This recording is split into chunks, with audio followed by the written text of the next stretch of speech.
En Grèce, l'impression d'un retour vers le passé.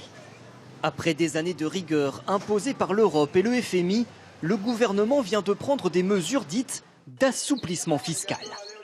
À commencer par une baisse de la TVA de 24 à 13% sur de très nombreux produits. Les poissons, par exemple, sont tombés à 13%. Les cornichons aussi et les feuilles de vigne. C'est beaucoup mieux. C'est évident, quand on baisse les prix de vente, il y a beaucoup plus de monde qui achète. Un coup de pouce aussi pour les retraités, avec une prime qui sera versée chaque année pour ceux qui touchent une petite pension. Pour moi, c'est 180 €. J'attendais ça depuis des années. Et c'est ça leur prime? Bien sûr, ça va dans la bonne direction. On attend encore un peu plus. Et ce n'est pas tout. Fini la volonté affichée de tolérance zéro. Le fisc se montre désormais très conciliant avec les 4 millions de Grecs qui ont des arriérés d'impôts, comme le propriétaire de ce café.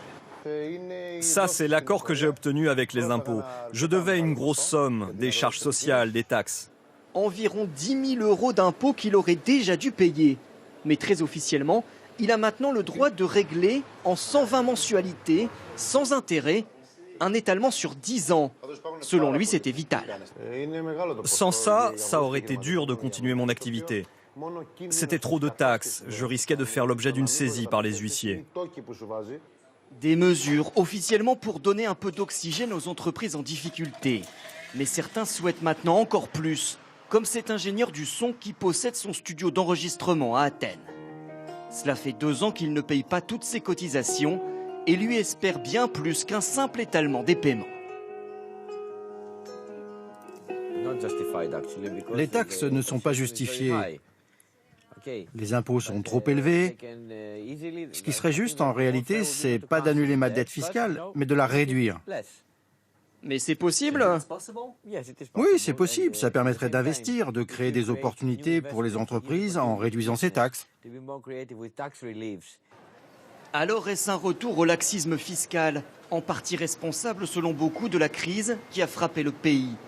C'est en tout cas un signal dangereux, estime le président de la Haute Autorité des comptables de Grèce. C'est avec lui que le FMI et les institutions européennes avaient revu toutes les règles fiscales du pays. Il y a un risque, on l'a vu dans le passé. On a eu des exemples où les gens ne paient pas leurs impôts en repoussant l'échéance avec ces délais supplémentaires.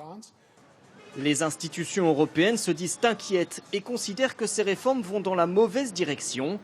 Des critiques ignorées par Alexis Tsipras, le Premier ministre candidat à sa propre succession. La Grèce aura peut-être un nouveau Premier ministre après les élections dimanche, mais cette politique économique ne changera pas beaucoup. Aucun des candidats favoris n'a prévu de remettre en cause ces mesures d'assouplissement fiscal.